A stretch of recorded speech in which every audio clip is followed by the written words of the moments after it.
So it's been a little while since I've made my last update video on my OZ Rally Lancer build. And the reason for that is because I've been dealing with some stuff with the Air Force. I'm enlisted and everything, so I haven't had time. So basically, this video is going to be the biggest jump in progress out of probably any of them that I'll do until I leave for basic. But I've sunk probably a couple more grand into this car, and it looks way different. So I'll just go over all the stuff that I have done to it.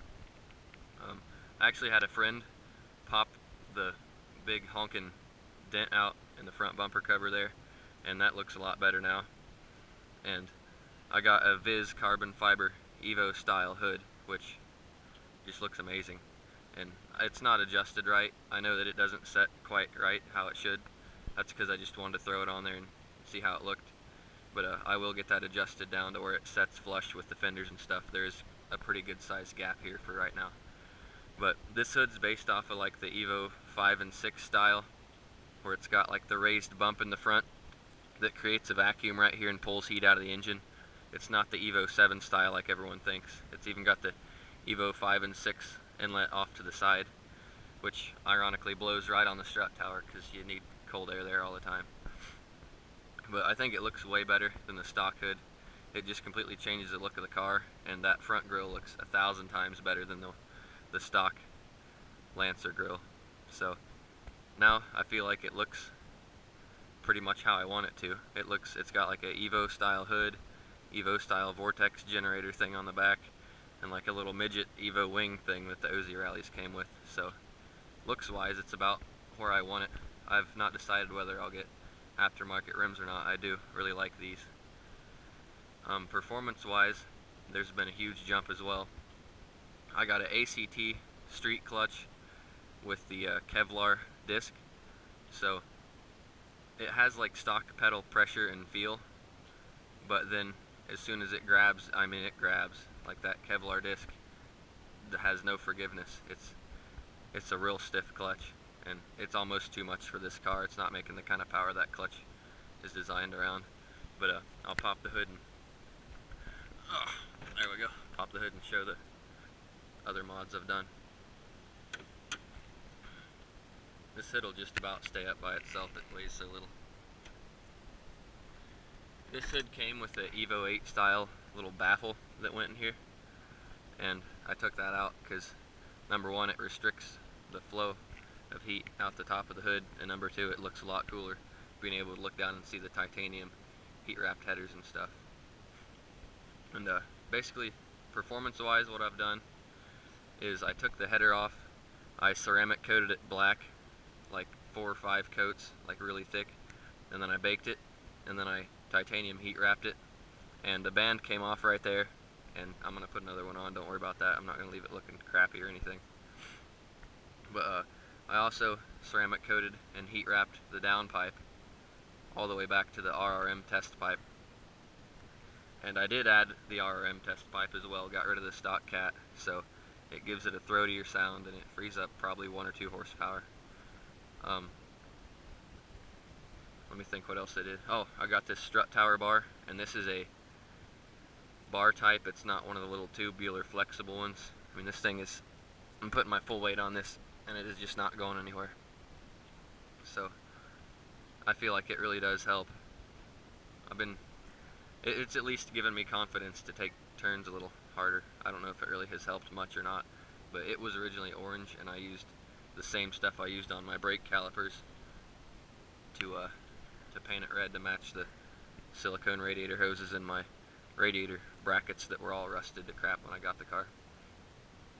So really, the only other thing I did, which this is like the biggest deal, honestly, for performance, is the Road Race Motorsports lightweight crank pulley down there. I don't know if you can see it at all, but that thing weighs just half a pound, and the stock pulley weighs like 4.5 pounds.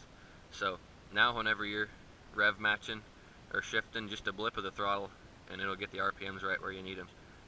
The RPMs do fall off a lot quicker, but it also lets it rev up quite a bit quicker. And supposedly you gain a horsepower for every, I think it's 2.5 pounds of rotating mass.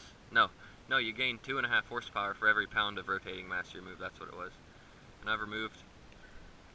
Well, I guess I've also got an OBX cam gear in here, so that probably reduces half a pound. I've probably gained 10 horsepower in just reducing rotating mass.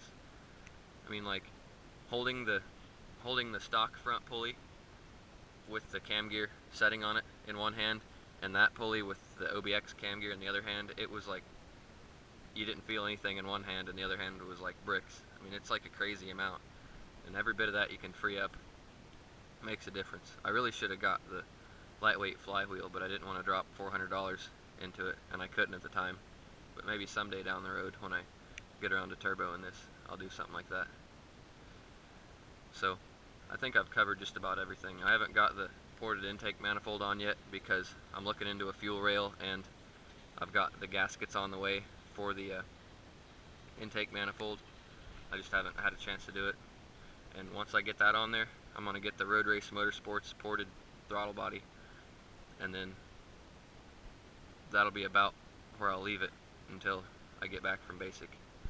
But it's a lot peppier than it was before. It's got a lot more top end. Definitely has a lot more top end. I might have took some of the low end torque off with the exhaust work and some of the other things that I've done to it, but it's a real fun car, and the engine bay looks amazing now compared to what it did stock. It was crazy. I was looking at a picture the other day and I couldn't even believe it was the same car. And now I'll show you my favorite part of this entire vehicle build so far. Every time I get in my car, I have to walk around right here and look at that titanium wrapped header and hose and stuff through there. That's the coolest thing ever to me, being able to look right down on it. Someday I hope to be able to look down and see a turbo header and a turbo in there, but I don't know if I'll get to that point anytime soon. I guess this is about all for this update. I'll post some video of like a 0 to 80 pull once I get my ported intake manifold on and the other things, because the previous one I posted I think was without the RRM front pulley and everything, and it's no rocket and it's no Evo, but it's really a fun little car, and stuff doesn't cost a whole lot for these Lancers. So if you're looking for a good car to kind of start out on, I'd recommend this. Also, the pseudo S2 exhaust is not hanging right, and it's starting to melt my rear bumper and turn it black. So if anyone knows a fix to the pseudo exhaust, drop something in the comments and I'll appreciate it. Thanks for watching.